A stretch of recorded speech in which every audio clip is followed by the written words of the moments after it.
Suspends Campaign 2020, brought to you as a public service by your television provider.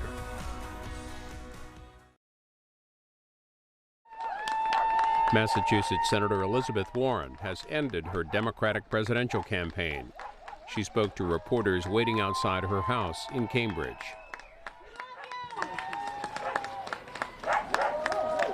And she went the other. She just went down the car. Thank you.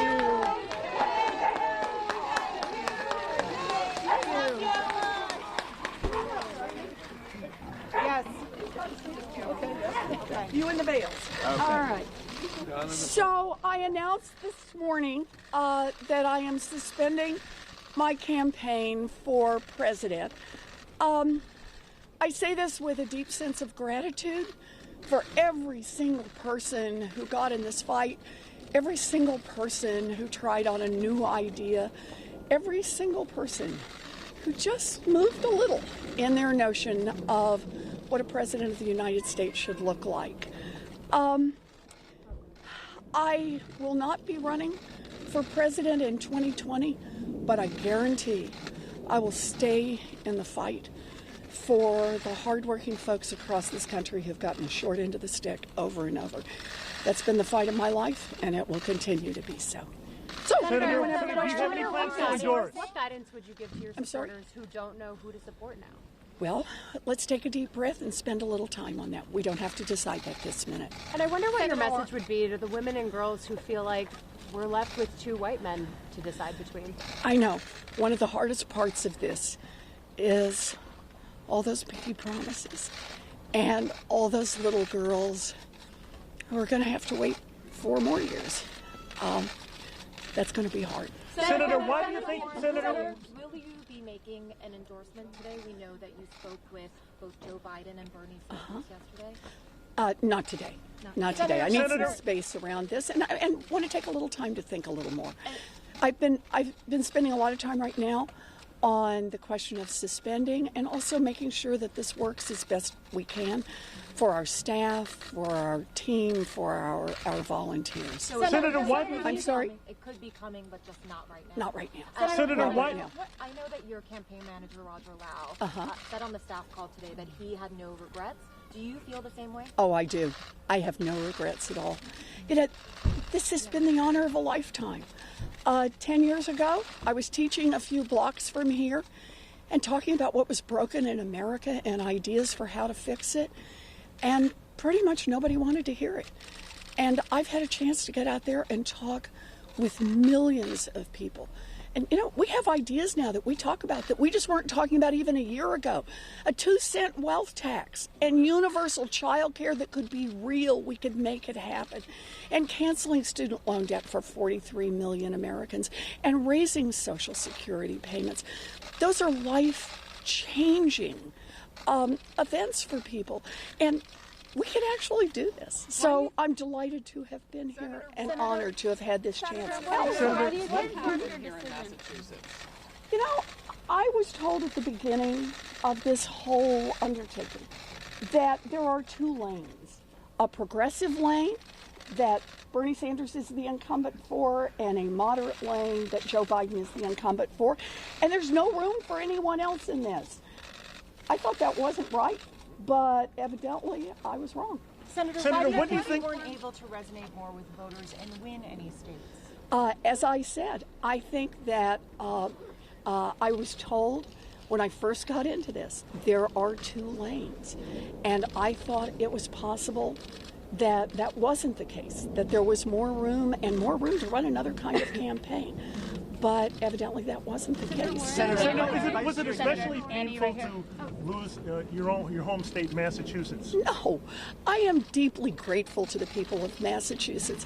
Look, back in 2012, they took a chance on someone who had never run for public office before.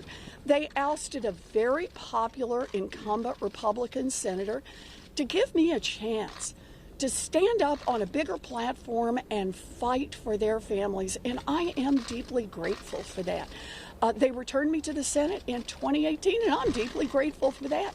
They're the reason I'm in this fight, and they're the reason I am able to stand here today. No. I'm sorry. Hi, Annie. Hi, Senator Warren. 2 questions. Sure. I saw you vote 2 days ago for yourself. I did. Could you, 2 things, reflect a little bit about what that was like for you?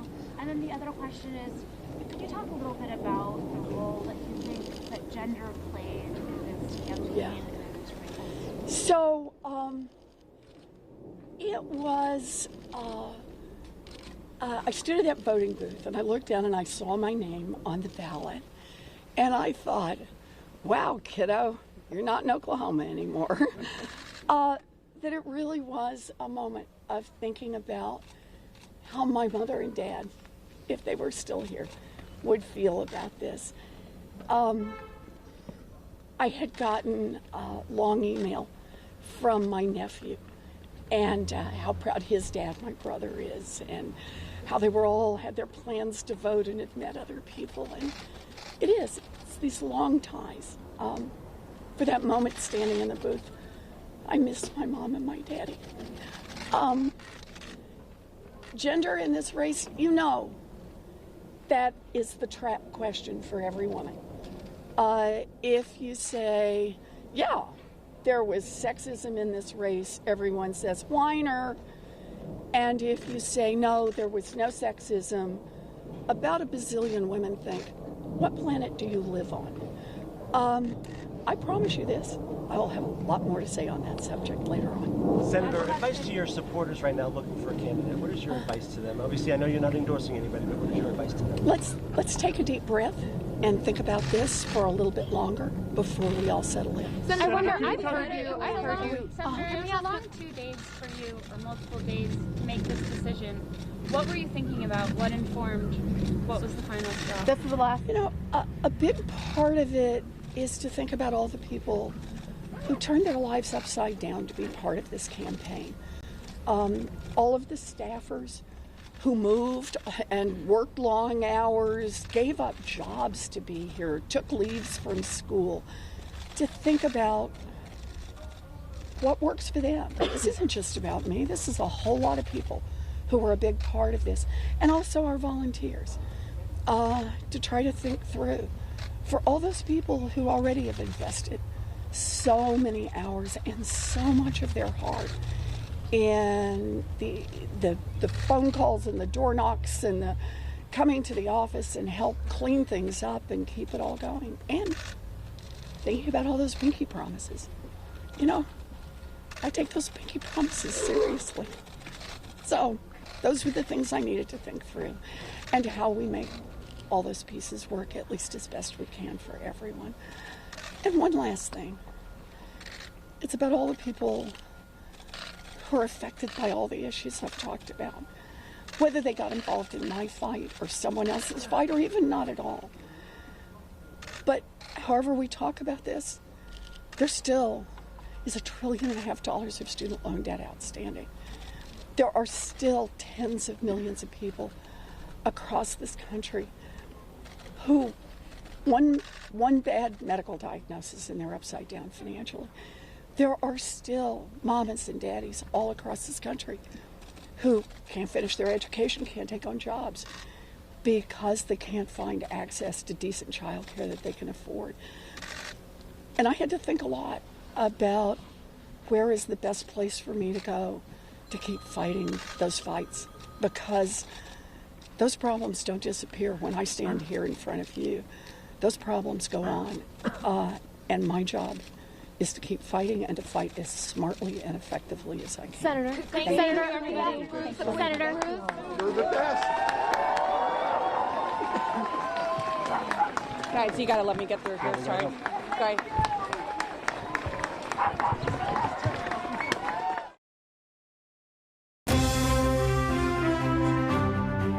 It comes out to be a campaign in which we have one candidate who is standing up for the working